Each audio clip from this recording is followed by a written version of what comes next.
pada tanggal 10 Asyura seluruh cucu-cucu Rasulullah terbunuh oleh Yazid bin Muawiyah. Maka bulan Asyura adalah bulan duka kaum muslimin dunia.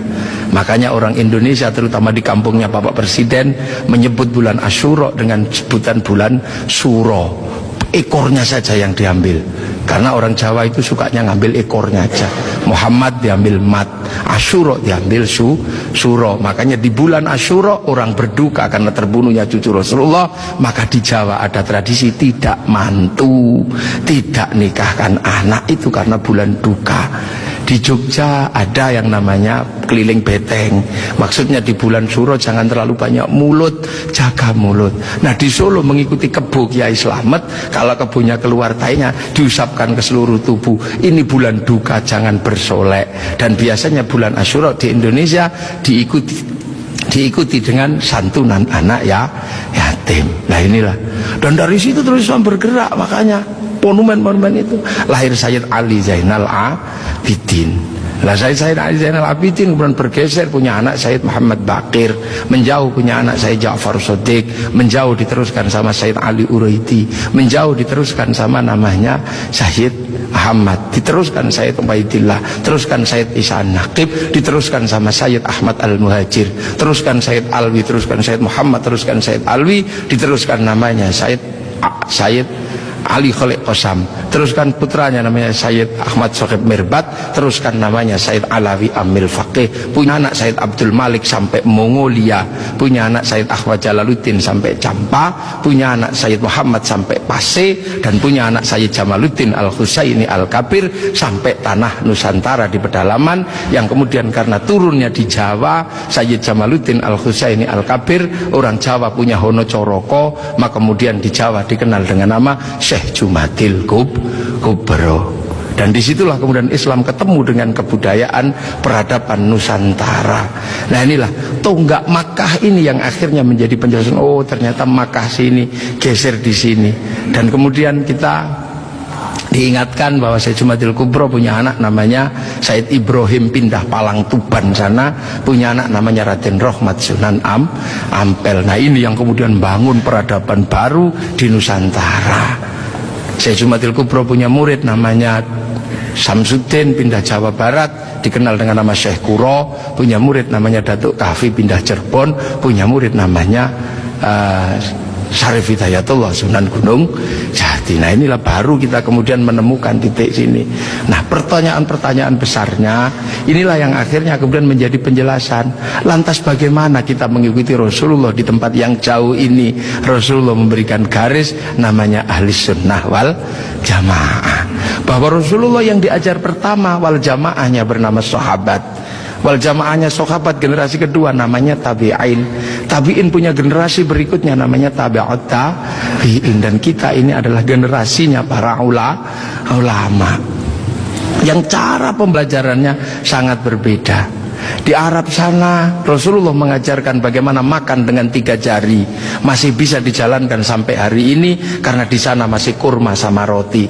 Begitu sampai di Nusantara sudah tidak kurma dan tidak roti, tapi sudah soto. Maka makan dengan 3 jari sudah bukan sesuatu yang mudah. Di sana kurban pakai unta, di sini tidak lahir unta, tapi lahir kerbau sama sapi. Karena terlahir kerbau sama sapi, maka jangan memaksakan diri kurban pakai unta, nanti ditangkap oleh polisi karena nyuri untanya kebun raya Bogor. Ini di sana masih bisa pakai jenggot dengan utuh, tapi di sini rasnya adalah ras Mongoloid, sudah tidak punya jenggot. Inilah maka ulama-ulama awal yang datang ke sini tidak pernah ribut masalah simbol-simbol yang tidak bisa dilakukan oleh orang Indonesia. Nah sekarang ini tugas pemerintah, karena banyak orang yang kemudian lupa kedudukan itu, kemudian memaksakan menjadi orang dipaksa langsung ikut seperti Rasulullah. Nah ini yang harus kita pahami, bahwa kita ini berkedudukan sangat jauh. Quran saja berbeda-beda ketika mengajarkan. Di awal Rasulullah Quran tidak ditulis. Kenapa? Karena sahabat apal Quran. Orang apal tidak perlu menulis. Saya apal wajah istri saya, nggak pernah bawa fotonya kemana-mana, karena saya apal.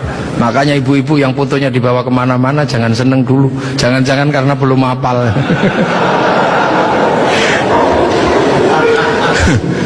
kemudian setelah Rasulullah meninggal, sahabat nulis Quran. Nulis Quran sahabat. Untuk apa? Untuk tabiin yang tidak ketemu Rasulullah. Tiba-tiba generasi sahabat meninggal, tabiin mengajar bawahnya. Qurannya sahabat terlalu pinter, cuman lungkik-lungkik kayak cacing gitu aja. Maka kemudian dikasih titik oleh Abul Aswad Ad-Du'ali. Disebar lagi, generasi pertamanya hilang, titik-titik nggak cukup, maka dikasih fathah, kasroh, dhamma atau syakal. Yang ngasih syakal Syekh Khalil bin Ahmad Al-Farahidi. Disebar lagi, yang baca Quran karena Islam rahmatan lil alamin, bukan lagi orang Arab semata. Orang Andalusia baca Quran wadduha, keliru menjadi wadduhe. Ini. Nah, orang Turki mustaqim, mustaqin. Masuk ke Indonesia dibaca oleh orang Padang lakanud, keluarnya lakanui. Karena orang Padang kalau bilang Muhammad, Mahamme. Orang Sunda ketika baca alladzina, sebagian besar keluarnya alladzina. Begitu masuk ke Jawa, ketemu dengan huruf hono coroko. Alhamdu karena punyanya ko, gak punya huruf ha, maka alhamdu menjadi alkamdu, al-fatihah menjadi al-fatihah. Ini itu.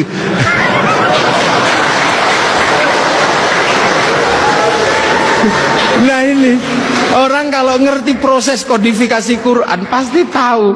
Ketika masuk ke semua negara pasti berbeda. Al-Fatihah menjadi Al-Fatihah. Dan ini yang dialami oleh Bapak Presiden Republik Indonesia.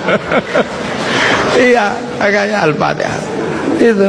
Ya Hayyu Ya Qayyum menjadi Ya Kayuku Ya Yumu. Robbil Alamin kayaknya punya huruf ain, nggak punyanya ngo, keluarnya Robbil Ngalamin.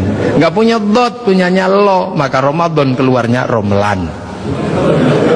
Begitu dibaca orang Bali sangat susah, karena orang Bali nggak bisa bilang tok, bilangnya tok. Maka sirotol menjadi sirotol ladzina an'amta alaihim. Islam berkembang ke semua negara dan berbeda. Ketika dibaca oleh orang Bugis alaihim, keluarnya alaihing. Karena orang Bugis kalau bilang n jadi eng, kalau bilang eng jadi n. Makanya ada dulu mantan Kabulok bernama Beduamang, itu berasal dari Abdurrahman. Nah itulah makanya kemudian Islam bergerak.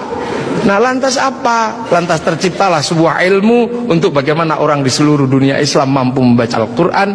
Dibikinkanlah sebuah ilmu yang dikasih judul At-Tajwid fi Qiraatil Quran, yang nulis Abu Ubay Qasim bin Salam. Orang akan tahu.